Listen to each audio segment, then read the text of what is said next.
Bonjour à tous, très heureux de vous retrouver pour ce nouveau numéro de Dimanche en politique sur France 3 Bourgogne. Les Français ont de moins en moins confiance dans leurs élus, en particulier à l'échelon national. Cette rupture est-elle définitive? La question mérite d'être posée au moment où la mobilisation des Gilets jaunes l'a fait ressurgir de façon urgente. Pourquoi une telle défiance? Les citoyens et les politiques sont-ils réconciliables? Comment associer les Français aux décisions prises en haut lieu? On en débat avec nos invités ce dimanche matin en direct. Didier Paris, bonjour. Bonjour. Vous êtes député La République En Marche de Côte-d'Or et bien sûr, comme à tous nos invités, je vais vous demander d'abord et avant tout de réagir aux événements d'hier. Il y a eu des manifestations de Gilets jaunes un peu partout en France.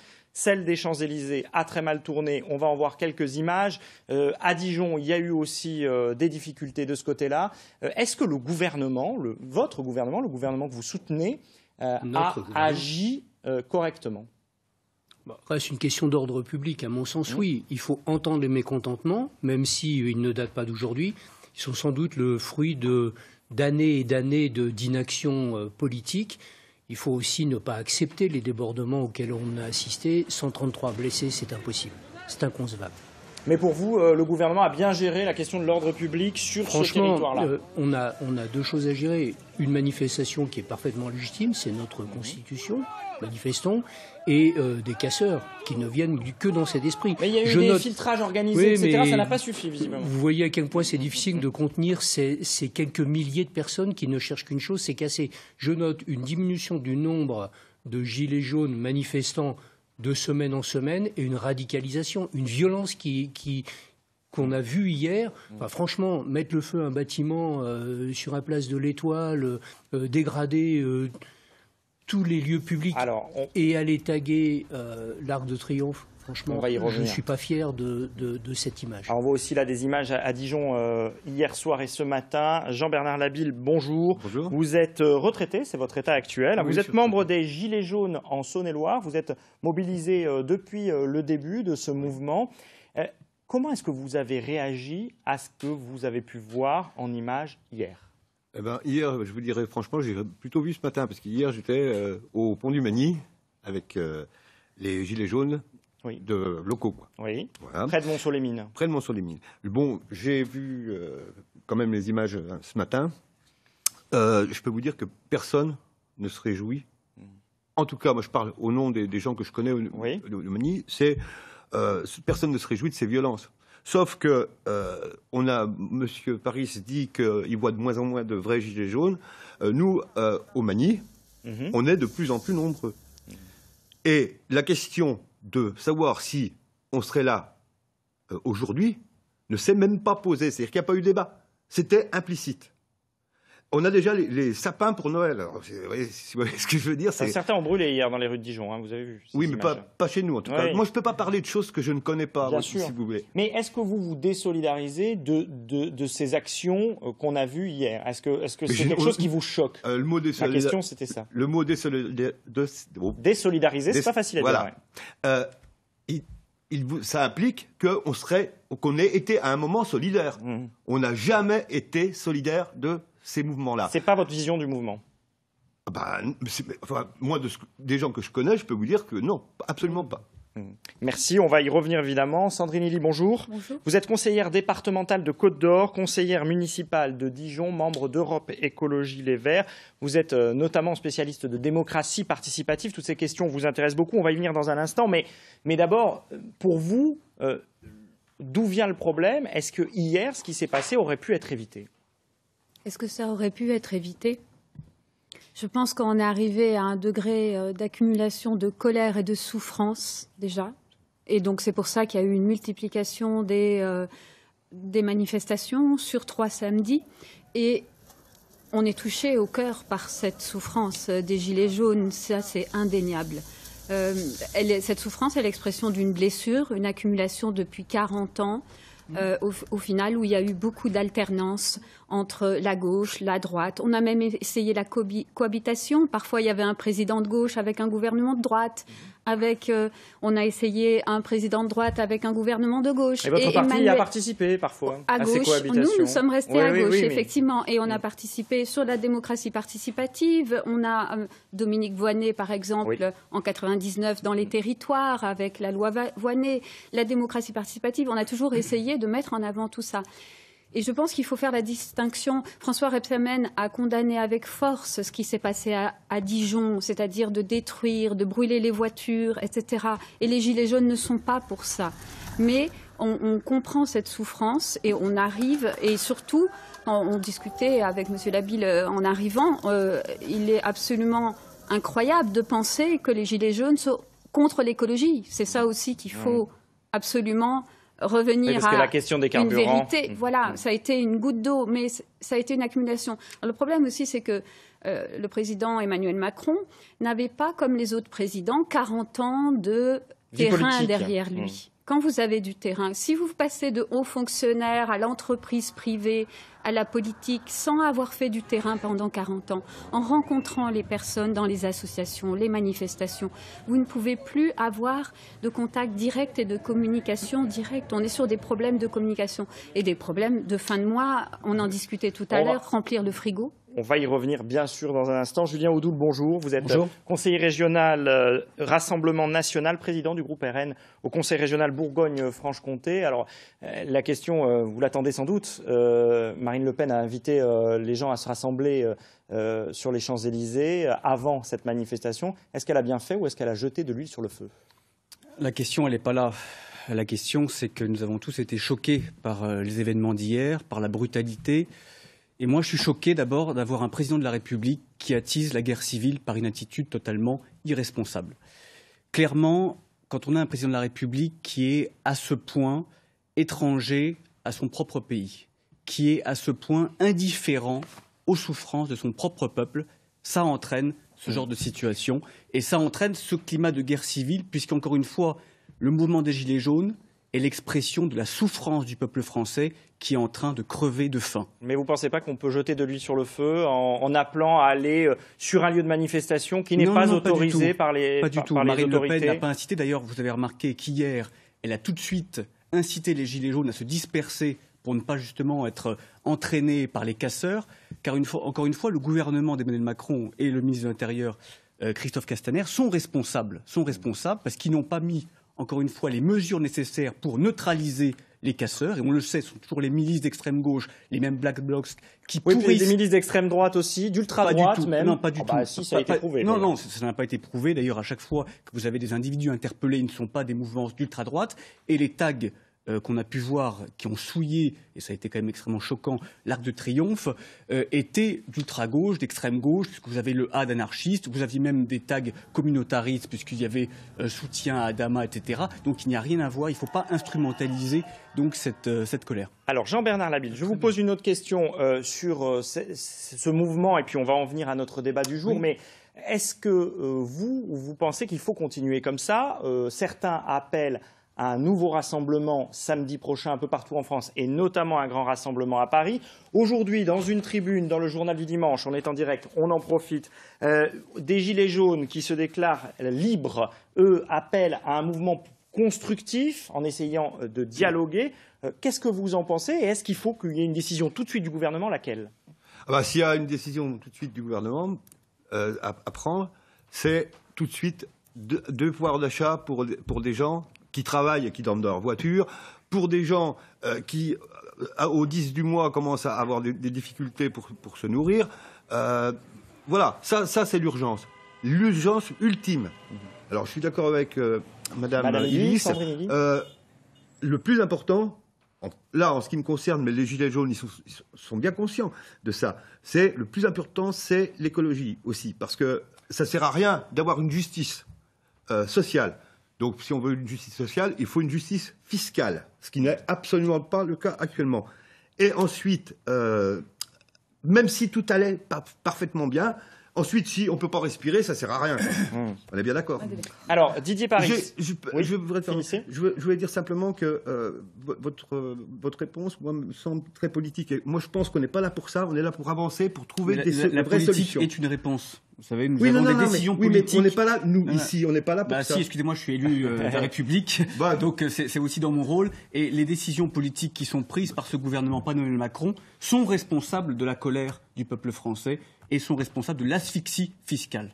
Alors, Didier Paris, hier, François Rebsamen, le maire de Dijon, appelait le gouvernement à renoncer à faire payer aux plus modestes les taxes sur l'énergie et demandait le rétablissement d'un impôt de solidarité écologique pour les plus riches. Est-ce que c'est la première décision à prendre pour que cette histoire s'arrête et qu'on évite l'escalade? Ce que je voudrais dire, c'est qu'il y a sans doute des décisions immédiates à prendre. Moi, hier, j'ai passé la journée à rencontrer des gilets jaunes. Comme beaucoup de députés à la République en marche, mais comme tout élu du peuple, en fait, votre question, c'est le lien entre les élus et le peuple, c'est notre job, on le fait, il n'y a aucun souci. J'ai rencontré des gilets jaunes dans des conditions tout à fait satisfaisantes, de bons débats, de bons dialogues. Ce que je remarque quand même, c'est que le volume des revendications est extrêmement large. Il va dans tous les sens et que j'ai eu beaucoup de mal, je vous le dis, j'ai eu beaucoup de mal à rencontrer des personnes qui acceptaient de porter une parole pour d'autres. C'est une difficulté que nous rencontrons, un mouvement dont on peut parfaitement comprendre l'origine diffuse, mais maintenant on est à un stade où il faut que ça soit moins diffus que ça. Donc vous cherchez des porte-paroles, vous aussi. Nous avons besoin de porte-parole, nous avons besoin de réinstaurer un dialogue qui est absolument fondamental, nécessaire. Nous sommes dans une démocratie, elle ne peut exister sans dialogue. Donc nous cherchons les voies et les moyens de reconstruire ce dialogue. Après, franchement, dire ce que j'ai entendu sur l'origine d'un mouvement, encore une fois, ça fait longtemps que les Français souffrent, pour certains d'entre eux, il n'y a aucun doute, même si les chiffres ne leur donnent pas forcément raison. Mais le sentiment que les Français peuvent avoir, c'est un sentiment de décrochage, de souffrance. Je ne vous ai pas interrompu, moi, ce n'est pas mon habitude. C'est un sentiment de décrochage, de souffrance, il faut y répondre. Je crois qu'effectivement, il y a une ou deux mesures importantes qui pourraient aujourd'hui être prises. Et si Est-ce que vous dites que ça y est, il faut lâcher du lest sur ces questions de carburant, par exemple? Est-ce que vous faites partie des députés La République En Marche qui disent là, il faut peut-être... Je fais partie des députés qui pensent que nous avons un travail à poursuivre. Ça fait trop longtemps qu'on ne fait rien pour se satisfaire de l'inaction qui se poursuivrait. Donc il y a un travail fondamental à poursuivre. La restauration de la place du travail dans notre société qui a été trop largement oubliée, le goût de l'effort, mais aussi la solidarité à laquelle nous sommes tous attachés. L'ISF, la suppression de l'ISF, c'est peut-être l'erreur première. Je réponds à votre question, parce qu'à chaque question, on en renvoie sur une autre. Votre question, moi, il me semble qu'il y a peut-être deux choses à faire aujourd'hui. C'est effectivement... je ne suis pas sûr qu'il ne faille pas rediscuter sur la vitesse à laquelle les réformes s'enclenchent, et en particulier celle de la nouvelle augmentation de la taxe sur les carburants. Je pense que ça pourrait être une discussion qui doit être menée. Et le deuxième, c'est le SMIC. Ça fait 6 ans qu'on n'a pas eu d'augmentation du SMIC. Pas de coup de pouce. Voilà, aucun coup de pouce. En tant que député responsable de La République En Marche, je me pose la question. Aujourd'hui, il faut qu'on ait cette discussion. Elle est complexe parce qu'elle renvoie la responsabilité aussi au monde de l'entreprise, qui aussi a ses difficultés, mais qui peut prendre part à cette évolution. Sandrine Illy voulait réagir, ensuite Julien Audoul, des réponses courtes parce qu'on va Je voudrais revenir juste sur les porte-paroles. En fait, je pense que vous ne comprenez pas bien ce mouvement citoyen qui est plutôt horizontal. Oui, et Nuit debout avait... Oui, bien sûr. Mais vous ne pouvez pas leur demander d'absolument flécher des porte-paroles parce qu'ils ne fonctionnent pas sur du vertical et ils ne fonctionnent sur un système horizontal. Et Yves Saint-Omer avait étudié le mouvement Nuit debout et avait remarqué effectivement que ça se recroise aussi avec les réseaux sociaux. On retrouve des nœuds, c'est-à-dire malgré tout des personnes qui sont en contact. C'est ces 8 personnes qui avaient été identifiées, mais les personnes ne veulent pas d'une apparaître comme des responsables. Exactement. Mais la notion de porte-parole, c'est pas forcément la notion de chef.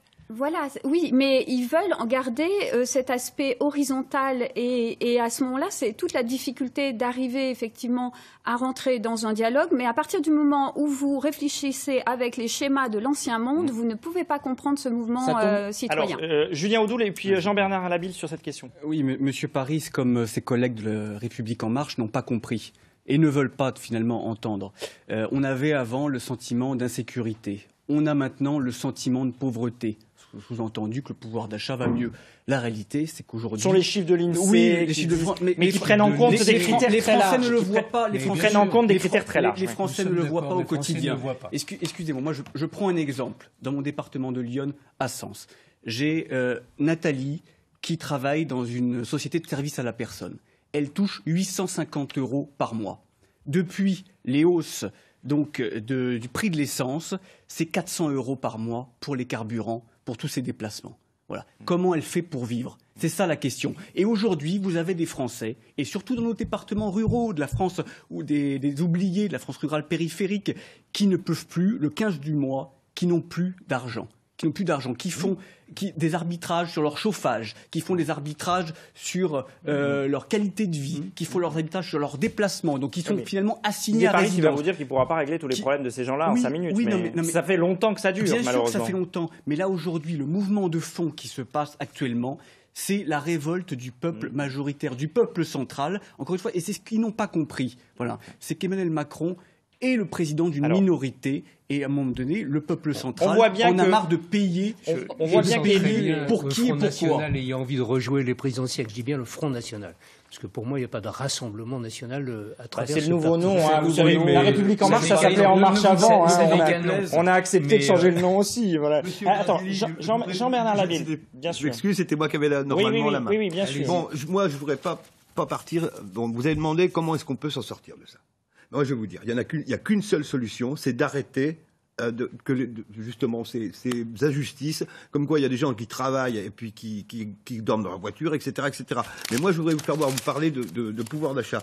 Je vais vous faire boire, ça c'est du café. C'est des notes de café. Alors, entre le février 2015, où il coûtait 0,78, c'est pas le café que vous achetez, c'est le café top budget d'une grande enseigne. Et janvier 2018, il est à 1,22. Il a augmenté donc de 56,41% en 3 ans. Bon, j'ai pas fait le calcul, mais ça doit tourner. Et ça, c'est que le café. Autour de 15,5. Oui, mais ce qui est important, c'est que c'est un café top budget. Les gens, au lieu de leur donner du pouvoir d'achat, qu'est-ce qu'on fait? On dégrade, on augmente. Parce que maintenant, le café normal ne peut plus être payé, enfin, les gens ne veulent pas le payer plus cher. Alors, on augmente le café top budget de 15,5%. Et j'ai les factures. C'est pas le gouvernement qui augmente le prix du café, on est d'accord.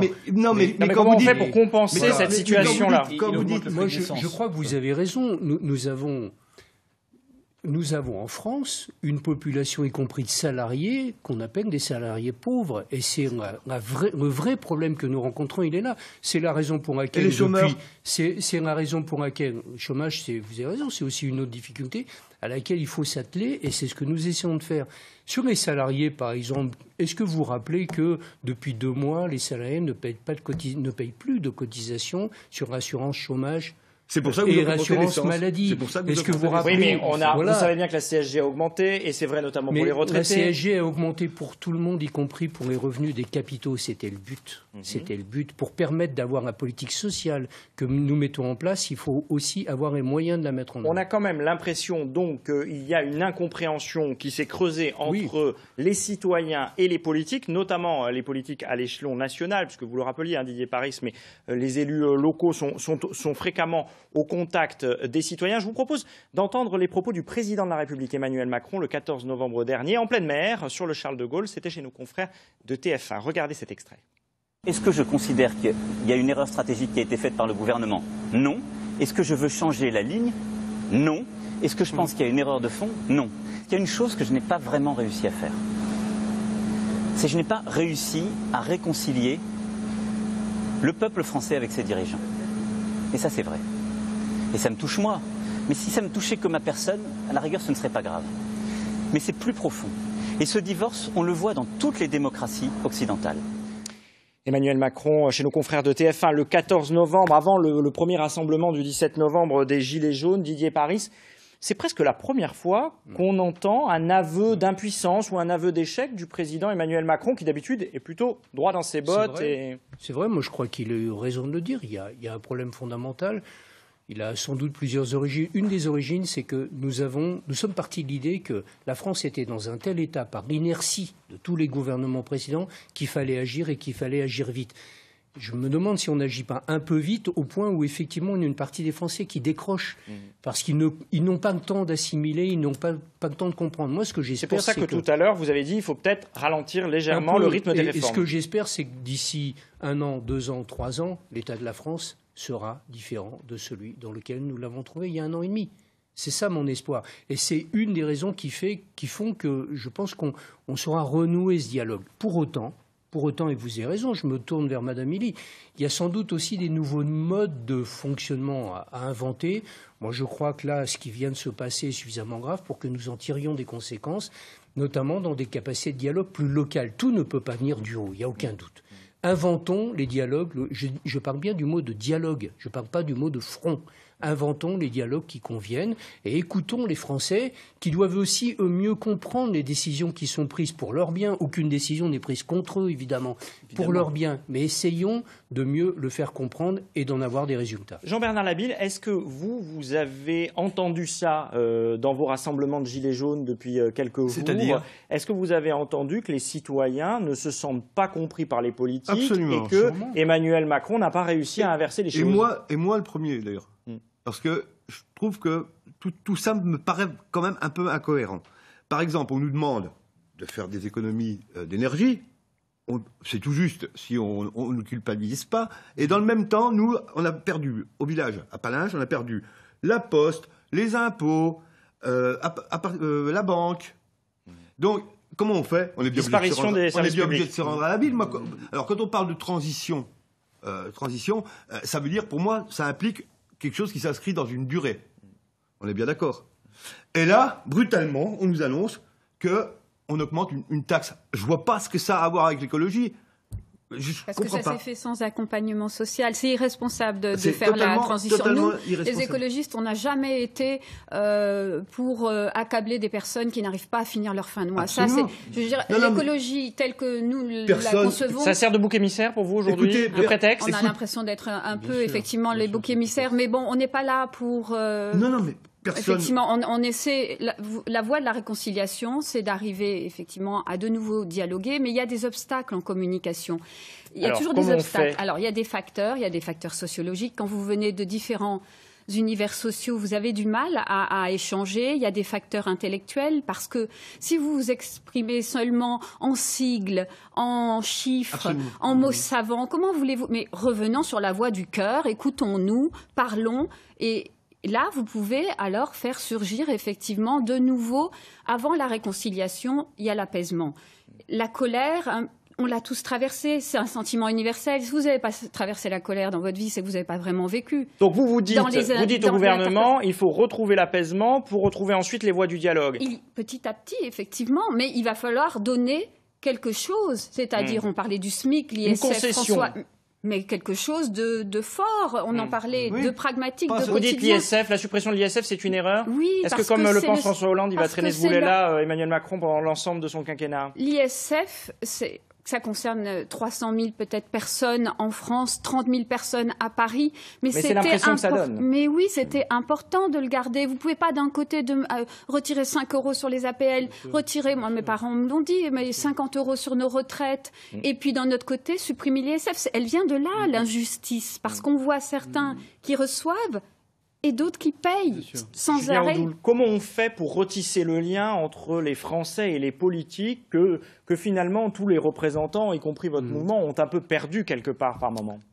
Bon, ce qui est clair, c'est que vu la situation actuelle, il faut revenir aux fondamentaux. Voilà. Fondamentaux de la République, de la démocratie, c'est-à-dire le gouvernement du peuple, par le peuple et pour le peuple. Emmanuel Macron l'a oublié, et c'est vrai qu'avec lui, c'est un petit peu le gouvernement d'une caste contre le peuple. Oui, mais la démocratie, c'est pas le gouvernement de la rue non plus. Non, c'est pas le gouvernement. Mais d'ailleurs, pour, je dirais, abonder mon propos, il y a un excellent article du JDD aujourd'hui, notamment sur les donateurs d'Emmanuel Macron, qui montre qu'il y a plus de 600 donateurs extrêmement riches de l'agglomération parisienne et des capitales étrangères. Vous dites qu'il est en dehors des réalités des Français? Il est totalement déconnecté. Sa majorité est déconnectée. Ils n'entendent pas les Français. Et ce problème, ce mouvement social sans précédent qui se lève, c'est pas qu'un problème d'argent. c'est pas qu'un problème. Ils attendent on voit pas, bien, il y a la question des services publics qui disparaissent dans les secteurs. Voilà, et ce sera pas une petite obole qui va contenter les Français. Le problème de fond, c'est que pendant des années, en fait, le peuple français n'a pas été écouté et a été méprisé. Et le peuple majoritaire, encore une fois. Et je pense qu'il faut, pour qu'il se fasse entendre, revoir totalement nos institutions et faire en sorte déjà que l'Assemblée nationale soit représentative du peuple français. Il faut instaurer la proportionnelle intégrale. Didier Paris, ça veut dire qu'il y a une dose de proportionnelle en projet, mais que ça coince un peu à l'Assemblée nationale. Chaque voix des Français compte et soit représentée à l'Assemblée nationale. Ça, c'est essentiel. Il faut faire la place aussi au référendum d'initiative populaire, comme c'était dans le programme de Marine Le Pen. Au-delà, on arrive, il reste 2 minutes d'émission, c'est pour ça que je vous coupe, Julien Audoux.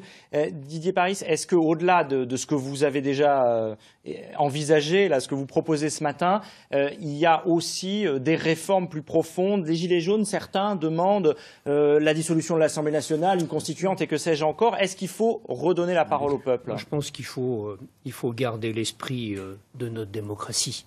La Constitution de 58, il ne faut pas la jeter comme ça. Je suis très surpris parce qu'en tant que parlementaire, j'ai reçu 3 directives, entre guillemets. Le terme de directive est utilisé. Franchement, mais il y a tout et rien dedans, mais il y a des choses qui me font dresser les cheveux sur la tête. Il faut supprimer le Parlement. Supprimons le Parlement. Faisons une démocratie directe avec le Front National, ce sera très bien. Supprimons absolument tout. Je veux dire, il y a un moment, il faut... Je suis d'accord avec Madame à côté. Parce que la démocratie participative ou non, mais c'est ce que j'ai reçu. Attendez, pardonnez-moi. J'ai reçu des indications de cette nature. Donc reprenons calmement les choses, repositionnons, faisons évoluer notre système. Vous l'avez justement rappelé, on a une réforme constitutionnelle en cours. Il faut la mener au bout. Et il faudrait peut-être encore la modifier à l'intérieur du texte. On verra. Peut-être. Jean-Bernard Labille, le mot de la fin, il est pour vous. Il va y avoir une 4e rencontre, mais d'un mot, parce qu'on est vraiment, on a fini. Une 4e journée de mobilisation, vous pensez qu'il faut la faire? Moi, à titre personnel, au Mani, j'y serai. Voilà, ça sera le mot de la fin parce qu'on arrive au terme de cette émission. Merci à tous d'avoir accepté de participer et de débattre ce matin en direct. Merci à vous de nous avoir suivis. Dans un instant, le point sur l'actualité régionale avec Marie Joly et la partie nationale de dimanche en politique. Francis Letellier reçoit Marine Le Pen, la présidente du Rassemblement national. Bon dimanche à tous sur France 3.